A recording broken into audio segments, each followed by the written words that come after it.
नमस्कार दोस्तों, स्वागत है आप सभी का आपके हमारे YouTube चैनल सरकारी इन्फॉर्मेशन में। मैं हूं राज। अगर आपने बिहार बेल्ट्रॉन DEO यानी कि डाटा एंट्री ऑपरेटर के फॉर्म को भरा था तो आप लोग को पता ही है कि इसका जो है आंसर की आ चुका है। और आंसर की आने के बाद आप लोगों के मन में बहुत सारे क्वेश्चन है, साथ में यह भी है कि आप लोग का रिजल्ट कब आएगा। आपका रिजल्ट कब आएगा हम आपको बताएंगे। साथ में आप लोग का जो है क्वेश्चन रहता है कि कितना नंबर लाने पे हमको पास कर दिया जाएगा यानी कि सिलेक्शन हो जाएगा। साथ में ये भी था क्या इस बार नॉर्मलाइजेशन होगा। आखिर ये नॉर्मलाइजेशन क्या है, नॉर्मलाइजेशन से फायदा होता है या फिर नुकसान। बहुत लोग का यह भी क्वेश्चन था कि फाइनल रिजल्ट जो बनेगा यानी कि जो पैनल जो बनेगा वो किस आधार पे बनेगा, CBT यानी कि कंप्यूटर बेस्ड टेस्ट के माध्यम से या फिर टाइपिंग के माध्यम से। और लास्टली जो है सब लोग का कमेंट यही रहता है कि रिजल्ट कब आएगा, रिजल्ट कब आएगा। हम आपको इस वीडियो में वही जानकारी देंगे, इसलिए आप इस वीडियो को अंत तक देखिएगा क्योंकि हमारे द्वारा बताया गया अपडेट आपके लिए काफ़ी हेल्पफुल होने वाला है। तो अगर आपके घर परिवार में, फ्रेंड सर्कल में कोई भी वैसे लड़का लड़की हैं जिन्होंने Bihar Beltron data entry operator यानी कि DEO का फॉर्म भरा था और उसका जो है आंसर की आने के बाद वो जो है बहुत सारी चीज़ों का इंतजार कर रहे हैं, तो मैं आपको इस वीडियो में क्लियर करने वाला हूं। अभी हम बिहार जो है बेल्ट्रॉन के ऑफिशियल पोर्टल पे जहां पे यहाँ पे न्यूज़ और इवेंट वाले सेक्शन में जहां पे अलग अलग तरह का जो है नोटिफिकेशन आपको देखने को मिलेगा। आप लोग को पता ही है कि 31 जनवरी 2025 को 2:30 पे जो है ऑब्जेक्शन लिंक और यानी कि आंसर की जो है जारी किया गया था, जहां से आप लोग यहां से चेक कर पा रहे थे लॉगिन करके, जो कि अब इस पोर्टल को बंद कर दिया गया। ऑलमोस्ट लोगों को पता लग चुका है कि किसको कितना नंबर आया, क्योंकि आंसर की वाले में वहां पे क्लियरली मेंशन था कि किसको कितना नंबर आया है। लेकिन अब लोगों को यह जानना होता है कि CBT में कितना नंबर लाना और कितना नंबर लाने पे क्वालिफाई कर दिया जाएगा। हम आपको बता दें इसके ऑफिशियल नोटिफिकेशन के हिसाब से यहाँ पे क्लियरली मेंशन किया गया है कि आपका जो नंबर आएगा, जो भी आप जो एग्जाम दिए हैं CBT, उसमें आपका 50% मार्क्स होना चाहिए, तभी आप इसमें जो है इनरोल हो पाएंगे। यहाँ पे क्लियरली लिखा हुआ है, देखिए कि कंप्यूटर आधारित MCQ मल्टीपल चॉइस क्वेश्चन परीक्षा एवं 1 घंटे की होगी, जिसमें 60 जो है MCQ प्रश्न पूछे जाएंगे यानी कि 60 क्वेश्चन होने वाले थे। जैसा कि आपको पता है उत्तीर्ण हेतु 50% अंक लाना अनिवार्य, यानी कि 60 का जो 50% हो गया 30 नंबर, यानी कि आपको 30 नंबर लाना अनिवार्य है। लेकिन मैं बता दूं, अगर आप लड़की हैं, SC ST हैं, अगर आप याद रखिएगा महिला हैं और SC ST हैं, तो मात्र आपको जो है इसमें 10% छूट भी दिया जाता है। यानी कुल मिला के समझिए कि 10% घटाने का मतलब हो गया मोटा मोटी जो है 54, यानी 54 का आधा हो गया, 54 का 50%, 27 नंबर अगर आप लाते हैं, अगर आप एक महिला हैं, एक लड़की हैं और अगर आप SC ST हैं, लड़का चाहे लड़की, तो मैं बता दूं आपको जो है मात्र 27 नंबर पे आप क्वालिफाई कर जाइएगा MCQ यानी इसका CBT। वहीं पे अगर आप विकलांग हैं तो आपको जो है तकरीबन इसमें जो है 25.2525 नंबर लाइएगा, यानी कि 25.5 नंबर, तो आपका इसमें सिलेक्शन हो जाएगा। अब रही बात, ये तो आप समझ गए होंगे कि आपको जो है MCQ में जो जनरल OBC EWS से आते हैं उनको 30 नंबर लाना है किसी भी हाल में, तभी आप क्वालिफाई कर पाइएगा। साथ में अगर आप महिला है और SC ST से आते हैं या लड़का भी अगर SC ST से हैं तो आपको 27 नंबर लाना है। वहीं पे अगर आप जो है विकलांग है और किसी भी कैटेगरी से आते हैं तो आपको 25.25 नंबर यानी 25.5 नंबर आपको लाना होगा। अब देखिए यहाँ के इसके ऑफिशियल नोटिफिकेशन में जो बात कही गई है कि इसका जो है नॉर्मलाइजेशन भी किया जाएगा। जब आप इसके ऑफिशियल पोर्टल पाएंगे तो इसके नॉर्मलाइजेशन के बारे में भी बात किया गया है, जो कि आप इसके अथी में आके देख सकते हैं।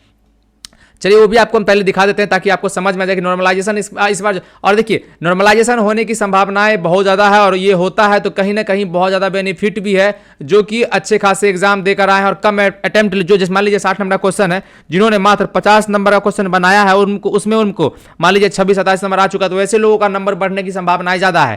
तो अगर नॉर्मलाइजेशन होता है तो जिन लोगों का नंबर अभी मान लीजिए कि 25 है और उनको लगता है कि हम जनरल और OBC से आते हैं, हमारा रिजल्ट नहीं बन पाएगा, तो आप लोग घबराइए नहीं। अगर आपने कम अटेम्प्ट लिया, अगर आपने गलती कम किए होंगे तो उस बेसिस पे आपका जो है सिलेक्शन होगा, यानी कि उसमें जो है, क्योंकि नॉर्मलाइजेशन से क्या होता है कि नंबर बढ़ता भी है और घटता भी है, निर्भर करता है कि आपने गलती कितना किया और सही कितना किया, आपने क्वेश्चन छोड़ा कितना है, उस बेसिस पे आपका नॉर्मलाइजेशन होता है। और नॉर्मलाइजेशन पद्धति जो है थोड़ा सा वो डिफरेंट है, इस कारण कहना मुश्किल है कि कब क्या होगा। अब बात करते हैं, आप लोगों का था कि जो है नॉर्मलाइजेशन तो आप जान ही रहे इस बार होना जिसके रिगार्डिंग ऑलरेडी जो है नोटिफिकेशन जारी कर दिया गया है। लेकिन मैं एक चीज क्लियर कर दूं, आप लोग का यह भी कमेंट आता है कि फाइनल रिजल्ट जो बनेगा वो किस आधार पे बनेगा, MCQ या फिर टाइपिंग के आधार पे, हम वो भी क्लियर करेंगे आपको। लेकिन वो क्लियर करने से पहले अगर आप अभी तक हमारे चैनल को सब्सक्राइब नहीं किया, सब्सक्राइब कर लीजिएगा, साथ में बेल आइकन को प्रेस कर लीजिएगा लगातार इस तरह की इंफॉर्मेटिव वीडियो हमारे माध्यम से प्राप्त करने के लिए।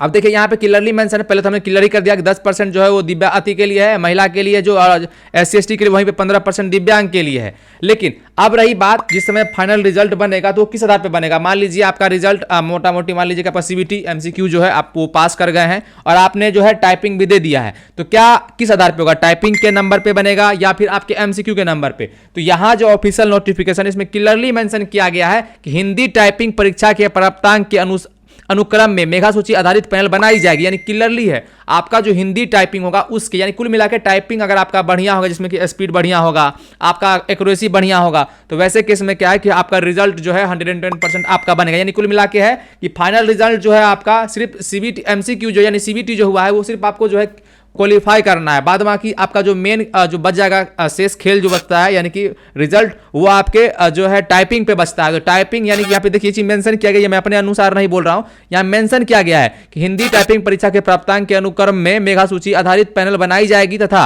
विभागों, कार्यालयों, निकायों से प्राप्त अधियाचना के विरुद्ध पैनल में प्रकृति में 100 पॉइंट आरक्षण रोस्टर के अनुसार आरक्षण लाभ दिया जाएगा। यानी कुल मिला के है कि आपका जो है टाइपिंग के हिसाब से आपका फाइनल रिजल्ट बनेगा। अब रही बात, अब जो है सबसे बड़ा जो क्वेश्चन है आप लोगों का कि रिजल्ट कब तक आएगा, हम वो बताएंगे, आपको बिल्कुल बताएंगे। लेकिन देखिए आप लोग को अगर कोई भी कंफ्यूजन है तो इसका जो ऑफिशियल नोटिफिकेशन है इसको पढ़िएगा तो चीजें समझ में आएगा, क्योंकि इसके ऑफिशियल नोटिफिकेशन में ही इसके रिजल्ट के रिगार्डिंग ऑलमोस्ट बातें को कह दिया गया कि किस हिसाब से किस बेसिस पे आपको जो है इसमें आपका जो है पैनल बनेगा। अब पैनल समझिए, पैनल क्या होता है, 2019 में जो पेंडिंग रिजल्ट था वो उसका जो है सारा का सारा ऑलमोस्ट ज्वाइनिंग हो चुका है। पैनल उसी का बनेगा जिसका टाइपिंग बढ़िया होगा। समझ जाइए सीधा, मान लीजिए कि मान किसी का जो है कोई 30 नंबर लाया है, कोई 35 लाया है, तो ऐसा नहीं है कि जो 35 लाया है और उसका जो है टाइपिंग खराब है, थोड़ा बहुत अच्छा है, यानी कि टाइपिंग भी क्वालिफाई कर गया है तो उसका हो जाएगा। अगर आपने मात्र 30 नंबर लाया है और आपका जो टाइपिंग है वो अच्छा है तो वैसे केस में क्या है कि पहले आपको लेगा, और जिसका पैनल में नाम आ गया उसको समझ लीजिए उसका सिलेक्शन हो गया, उसका 110% ज्वाइनिंग किया जाएगा। लेकिन जिन लोगों का पैनल में नाम नहीं आएगा और पेंडिंग लिस्ट में दिया जाएगा तो समझ जाइए कि आपका जो है अभी अब ज्वाइनिंग नहीं होगा। याद रखिएगा जब भी पैनल बनता है वो 10 से 1000 से लेकर 20,000 जो है छात्राओं का बनता है, और ये भी जो है पैनल निर्भर करता है बेल्ट्रॉन के ऊपर कि वो कितना उसको डिमांड किया गया ऊपर से और कितना वो डाटा इंटरप्रेटर को लेगा। बाद बाकी मैं बता दूं, जैसे ही इसका पैनल के रिगार्डिंग रिजल्ट की बात करें, रिजल्ट कब तक आएगा, तो रिजल्ट बताया जा रहा है जिस तरह का जो अभी रूमर फैल रहा है, जो अफवाहें फैल रही है उस हिसाब से बताया जा रहा है कि फरवरी के किसी भी दिन जो है इसका रिजल्ट आएगा। क्योंकि अभी जो है बेल्ट्रॉन के चक्कर में उर्मिला जो है कंपनी, आपको पता ही होगा उर्मिला भी जो है डाटा इंटरप्रेटर का बहाली करती है जो कि तकरीबन हेल्थ डिपार्टमेंट में होता है। तो उसका क्या है कि उसका जो रिजल्ट है तकरीबन कहा जा रहा है कि जैसे ही बेल्ट्रॉन की बहाली होगी फरवरी में, उसके बाद जो है उर्मिला का होगा। इसलिए जो है बेल्ट्रॉन का रिजल्ट फरवरी में किसी भी दिन आ सकता है। हालांकि इसके रिगार्डिंग हमारे पास कोई पुख्ता सबूत नहीं है, लेकिन आप ये समझ जाइए कि रिजल्ट जल्द ही आएगा इसके लिए। बाद बाकी आपका और भी कोई क्वेरीज है तो कमेंट करके पूछिएगा, हम बताएंगे इसी तरह की लगातार इन्फॉर्मेटिव वीडियो के लिए। अगर आपने अभी तक हमारे चैनल को सब्सक्राइब नहीं किया तो सब्सक्राइब कर लीजिएगा। मिलते हैं अगली दिन, तब तक के लिए धन्यवाद।